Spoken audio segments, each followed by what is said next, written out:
you, okay, but this is my frustration. In the chat, we got 11 people. If you're a Lions fan, do you want the Lions to draft a quarterback with the first pick in the first round, meaning their first pick in the first round? Lions Mania says, bingo, we have to draft a QB if we're ultimately picking up in the top 5, either Stroud, Levis, or Richardson. I don't want Bryce Young. Use that second first round pick on a defensive player. A bunch of rookies aren't coming in fixing the Lions. We need to bring in free agents to turn this team around fast. Okay. Katie says no. Lions says absolutely. Dern says yep. And David says no. Okay. So here's the thing that really kind of grinds my gears when it comes to the quarterback situation. And it got even worse. In February 13th of 2022, this is what grinds my gears about when I hear this. We've seen this movie before. And and this is not, I'm not trying to disrespect y'all, but we've seen this movie before, right?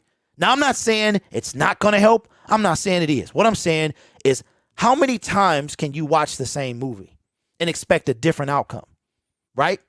We've seen this movie before. We've seen it with Joey Harrington. And why did it get worse February 13th, 2022? Because our quarterback, boo-boo baby, Matthew Stafford, everybody wants to pinch the cheeks and give him hugs. And this dude flees and wins a Super Bowl. He said, you ain't got to go home, but I got to get up out of here. And it grinds my gears, bro. Because Bryce Young, we about to make them Captain Save a team. Bryce Young is going to be Captain Save. Does anybody remember what happened to Joey Harrington? Does anybody remember that our quarterback of 12 years that everybody was ready to throw away, he can't win here? Everybody sounding like Adrian off of Rocky, and this dude leaves and gets a Super Bowl. His GM said, forget them picks. They sold out. They got what they wanted. And it grinds my gears, bro. I'm not saying that we don't need a quarterback. I'm not saying that the Lions shouldn't draft a quarterback. What I'm saying is that we need a team, and we don't have a team at all. Justin Fields was running for his life yesterday. The game before that, he got folded up. And again, we want to discard Jared Goff to draft a QB who's going to start game 1. We've seen this movie before. Dern says, my counter to that is you've drafted in the top 10, 5 years in a row. We were all mad with the hindsight that we didn't pick Herbert. So are we going to do that again? That's a very good question, Dern. Very good question. If you think that the quarterback's coming out, here's my thing, okay? It's my counter to your counter to my initial point is Matthew Stafford. Been here 10 years at the time. We drafted a cornerback at number 3. That's something you don't do with the 3rd overall pick. You draft a defensive end. You drive even an offensive lineman. You don't take a cornerback at number 3. Now, if I'm picking at number 3, I'm taking Justin Herbert because Matthew Stafford was on year 10, and you knew the time was coming with either you walking away from him or him walking away from you. So for me, it's not about, well, we're picking up here and we got to take a quarterback because we should have taken Justin Herbert. It's we should have taken Justin Herbert over Jeff Okudah because Matthew Stafford was on year 10. Katie says, if anything, it feels like drafting a QB this year feels like just hitting the reset button. Lions Mania says you need a rookie QB part of long-term rebuild. It only makes sense. Okay, drafting a quarterback. Okay, fine. Right? Question. What happened to Joey Harrington?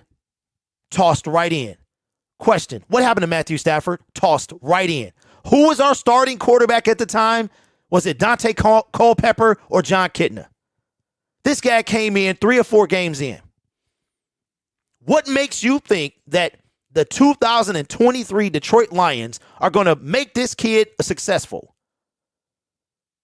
That's what I want to know. That's the question I'm asking. Oh, Bryce Young is going to be throwing to Jameson Williams. I can't wait to see this. Drives me crazy.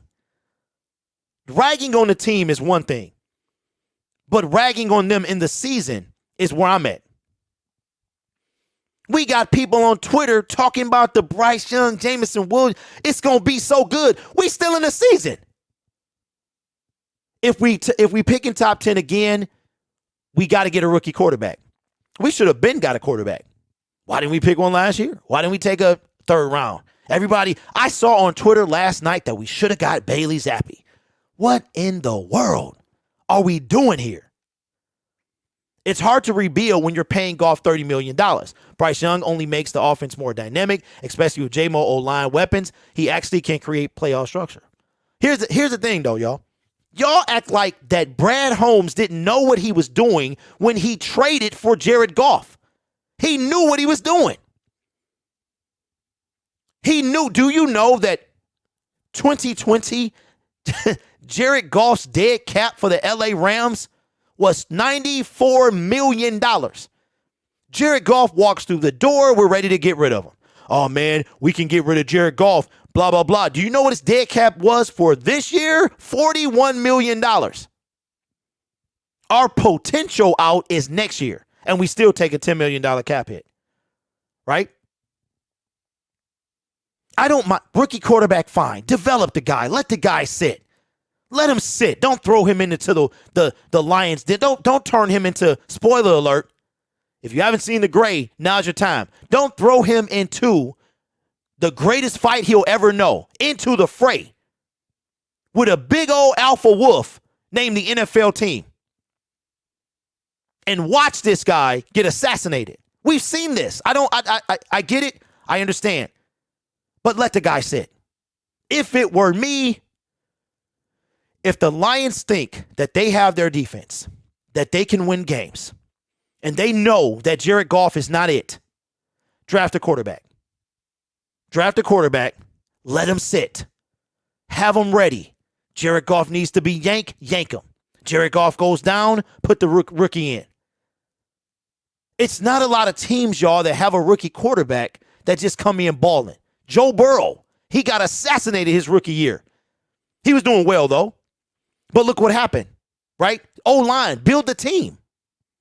Go to the Super Bowl, his rookie year. Yeah, but he didn't win it, though. And guess what happened? His O-line. At the end of the day, his O-line let him down, right? You got all the shiny new toys and no offensive line. The brother was sacked 9 times in a playoff game, but they still won, though. They did still win. You can put that on a lot of things. I can't. If we have Bryce Young, CJ Stroud, or whoever it is, and we don't have a team, that individual will fail. Just like Joey Harrington before him, and just like Matthew Stafford before him. I'll end the segment saying this. Matthew Stafford, 0 playoff wins in 3 appearances. Do you know what he did on his route to the Super Bowl? He won 3 playoff games and a Super Bowl in his first ever year with the LA Rams.